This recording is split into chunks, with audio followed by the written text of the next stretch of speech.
ಯಡಿಯೂರಪ್ಪನವರನ್ನ target ಮಾಡಿ ಯಡಿಯೂರಪ್ಪ ಮತ್ತು ಮಗ ಅವ್ರ ವಿರುದ್ಧನೇ ಪದೇ ಪದೇ ಮಾತನಾಡಿರೋರಿಗೆ ಇವ್ರಿಗೆ ಎಲ್ಲೋ ಒಂದು ಕಡೆ ಯತ್ನಾಳ್ ಅವರಿಗೆ ಕಂಟಕವಾಯ್ತಾ ಅಂತಂದ್ರೆ ಅಲ್ಲ, ಖಂಡಿತವಾಗಿ ಈಗ ನೋಡಿ, ನಾವು ಯಾವುದೇ ಒಂದು ಇತಿಮಿತಿಯಲ್ಲಿ ನಡಿಬೇಕಾಗತ್ತೆ. ನಮಗೆ ಒಂದು ಸಂವಿಧಾನ ಅನ್ನೋದಿದೆ, ನಾವು ಒಂದು ಸಂಪ್ರದಾಯ ಅನ್ನೋದಿದೆ, ಒಂದು ಧರ್ಮದ ಪದ್ಧತಿಗಳಿದ್ದಾವೆ. ಆ ಪದ್ಧತಿ ಪ್ರಕಾರ ನಾವು ನಡಿಬೇಕಾಗತ್ತೆ.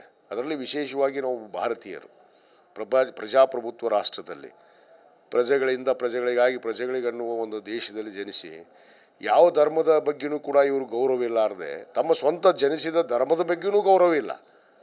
ಅದನ್ನೇ ಇವರು ಬಸವಣ್ಣವ್ರ ಬಗ್ಗೆ ಕೀಳುವಾಗಿ ಮಾತಾಡುವಂಥದ್ದು, ಯಾರ ಬಗ್ಗೆಯೂ ಗೌರವ ಇಲ್ಲ. ಆ ಸಮುದಾಯದವ್ರ ಬಗ್ಗೆಯೂ ಗೌರವ ಇಲ್ಲ, ನಮ್ಮ ಬಗ್ಗೆ ಗೌರವ ಇಲ್ಲ. ಈ ಗೌರವವನ್ನು ಯಾವುದು ಮನುಷ್ಯ ಕಾಪಾಡ್ಕೊಳ್ಳೋದಿಲ್ಲ, ಸೆಲ್ಫ್ ರೆಸ್ಪೆಕ್ಟ್ ಅಂತ ನಾವು ಹೇಳ್ತೀವಿ. ಆ ಸೆಲ್ಫ್ ರೆಸ್ಪೆಕ್ಟನ್ನು ಯಾರು ಕಳ್ಕೋತಾರ ಅವ್ರಿಗೆ ಈ ಗತಿ ಬಂದೇ ಬರುತ್ತೆ. ಸರಿಯಾದ ನಿರ್ಣಯನ ಭಾರತೀಯ ಜನತಾ ಪಕ್ಷ ಮಾಡಿದೆ ಅನ್ನೋ ಮಾತು. ರೀ, ಇನ್ಮೇಲೆ ಮನೆ ಕೆಲಸಕ್ಕೆ ಹೆಲ್ಪ್ ಮಾಡ್ಬೇಕು ನೀವು. ಯಾಕೆ ನಿಂಗೆ ಎಲ್ಲರ ಕೆಲಸ ಸಿಗ್ತಾ? ಕೆಲಸನ ನೋವೇ, ನಾನೇ ಬಾಸ್ ಆಗ್ತೀನಿ. ಬಾಸ್? ಅದೇಗೆ? Boss will boss will be the boss ಹೇಳಕ್ಕೆ ಇಚ್ಛೆ ಪಡ್ತೀನಿ. ಆರುವ ಮುನ್ನ ಪ್ರಜ್ವಲಿಸುವಂತಹ ದೀಪಕ್ಕೆ ಒಂದು ಉದಾಹರಣೆ ಆದ್ರ ಯತ್ನಾಳ್ ಅವರನ್ನು. ಖಂಡಿತವಾಗಿ ಉರಿಬೇಡ ಅಂತ ಹೇಳ್ತಾರೆ. ಆ ಉರುಣಿಗೆ ಜಾಸ್ತಿ ಆಗಿದ್ದಕ್ಕೆ ಇವತ್ತು ಈ ಗತಿ ಆಗಿದೆ ಅನ್ನೋ ಮಾತನ್ನು ಕೂಡ ನಾನು ಒಪ್ಕೋತೀನಿ ಇದನ್ನ ಖಂಡಿತವಾಗಿ. ಎಸ್ಪೆಷಲಿ ಯಡಿಯೂರಪ್ಪನವರನ್ನ ಟಾರ್ಗೆಟ್ ಮಾಡಿ ಯಡಿಯೂರಪ್ಪ ಮತ್ತು ಮಗ ಅವ್ರ ವಿರುದ್ಧನೇ ಪದೇ ಪದೇ ಮಾತನಾಡಿರೋರಿಗೆ ಇವ್ರಿಗೆ ಎಲ್ಲೋ ಒಂದು ಕಡೆ ಯತ್ನಾಳ್ ಅವರಿಗೆ ಕಂಟಕವಾಯ್ತಾ ಅಂತಂದ್ರೆ ಅಲ್ಲ, ಖಂಡಿತವಾಗಿ ಈಗ ನೋಡಿ, ನಾವು ಯಾವುದೇ ಒಂದು ಇತಿಮಿತಿಯಲ್ಲಿ ನಡಿಬೇಕಾಗತ್ತೆ.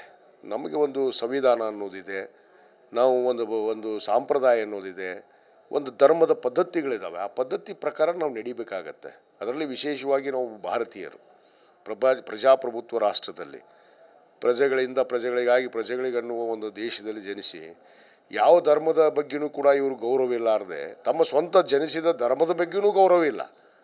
ಅದನ್ನೇ ಇವರು ಬಸವಣ್ಣವ್ರ ಬಗ್ಗೆ ಕೀಳುವಾಗಿ ಮಾತಾಡುವಂಥದ್ದು, ಯಾರ ಬಗ್ಗೆಯೂ ಗೌರವ ಇಲ್ಲ. ಆ ಸಮುದಾಯದವ್ರ ಬಗ್ಗೆಯೂ ಗೌರವ ಇಲ್ಲ, ನಮ್ಮ ಬಗ್ಗೆ ಗೌರವ ಇಲ್ಲ.